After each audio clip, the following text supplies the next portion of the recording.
Penguin Random House Audio presents The Front Runner, The Week Politics Went Tabloid, by Matt Bai. Read for you by Rob Shapiro. Gatsby turned out all right in the end. It is what preyed on Gatsby. What foul dust floated in the wake of his dreams that temporarily closed out my interest in the abortive sorrows and short-winded elations of men. F. Scott Fitzgerald. Preface. What it took. One of the first people I called after I decided to write this book in 2009 was Richard Ben Cramer. This was not a call I made lightly. I had by this time been writing about politics for the New York Times Magazine for the better part of a decade, so I was not exactly a journalistic unknown, but Richard was in a different category altogether. He was one of the greatest nonfiction writers of this or any age, and his seminal 1,047-page chronicle of the 1988 presidential campaign, What It Takes, The Way to the White House, was arguably the greatest and most ambitious work of political journalism in American history. We had talked by phone in the past, and I had written about him once, but never before had I sought his counsel.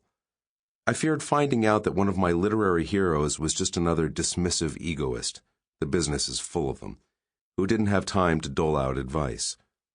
About 30 seconds into the conversation, Richard invited me to lunch at the old farmhouse he shared with his girlfriend, and later wife, Joan, on Maryland's idyllic eastern shore.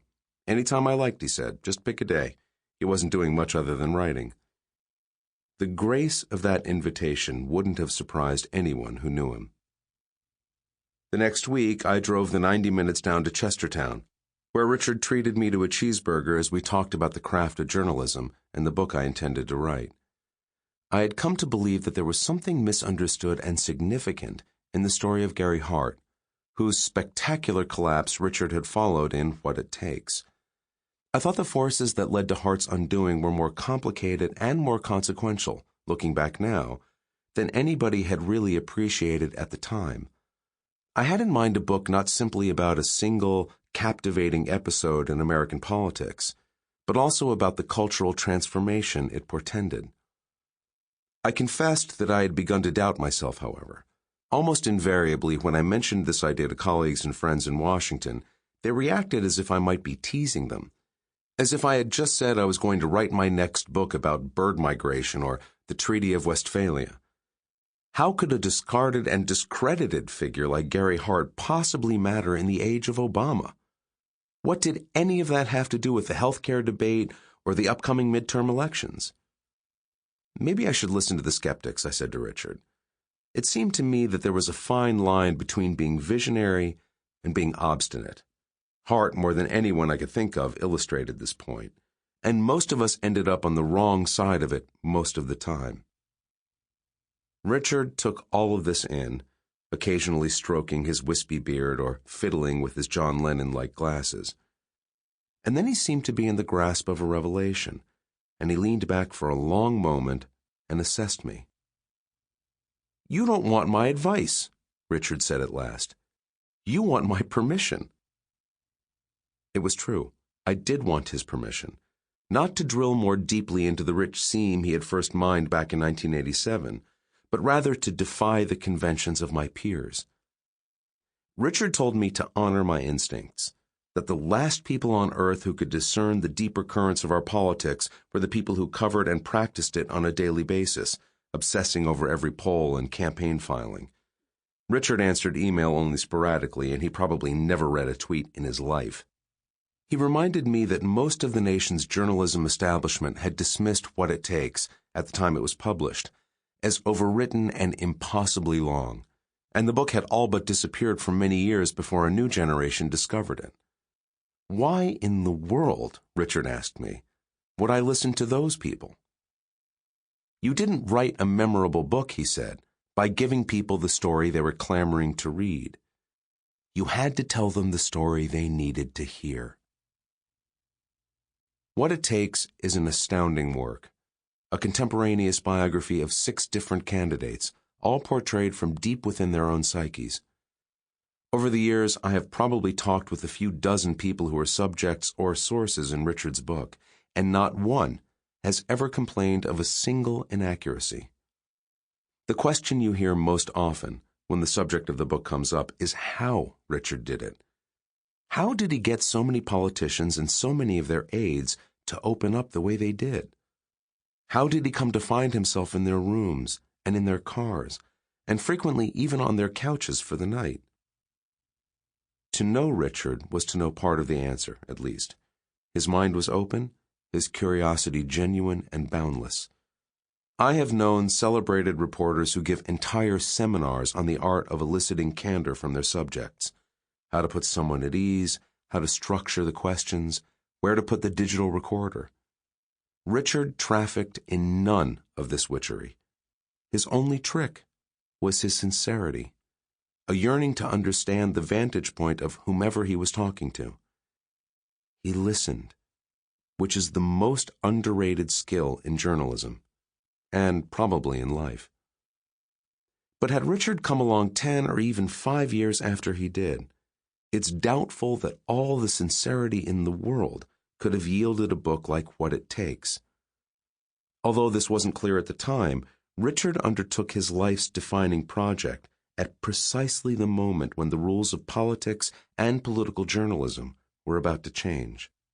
His book was, in a sense, a bridge between the last moment, when generations of politicians had trusted most journalists and had aspired to be understood, and the next, when they would retreat behind iron walls of bland rhetoric, heavily guarded by cynical consultants. You could argue with some merit that Richard actually helped bring about this shift in the political ethos, or at least hastened it. What It Takes spawned legions of imitators who sought to penetrate the minds of candidates in exactly the same all-knowing way, but most often they mistook the point of Richard's work.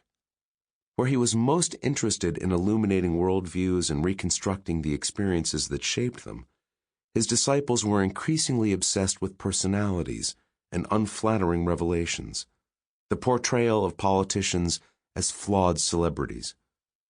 Where Richard built his work on mutual trust, the generation that came after him started with the opposite assumption. And the more these journalists tried to recreate the intimacy of What It Takes, the more unattainable their aspirations became. After Richard died abruptly in early 2013 from the fast-spreading cancer he had essentially willed away for many months, 2 memorial services were held. At the small remembrance in Chestertown, the last eulogy was offered by Martin O'Malley, Maryland's governor, who had met Richard as a 21-year-old operative and had stayed close to him ever after. During O'Malley's first run for mayor of Baltimore, Richard would call him on his cell phone, barking out advice. The featured speaker at the second service, at Columbia's Graduate School of Journalism in New York, was the sitting vice president, Joe Biden, whom Richard had profiled heartbreakingly in What It Takes, and whom he still called Joey 20 years later. Biden made the trip from Washington on a weekend, despite the fact that his presence would go unnoted by anyone outside the room. It's almost inconceivable that any journalist of my generation could elicit such respect from leading politicians of the day, or could boast of true and lasting friendships with the people we write about.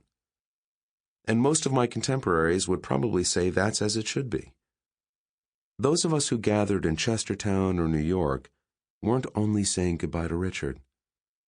Whether we thought about it or not, we were also closing the door on the political era whose last days he managed to capture. During the last year or two of his life, Richard enjoyed something of a resurgence among a new set of young, web-savvy journalists in Washington who admired him as I did, and who made the pilgrimage east to meet the master.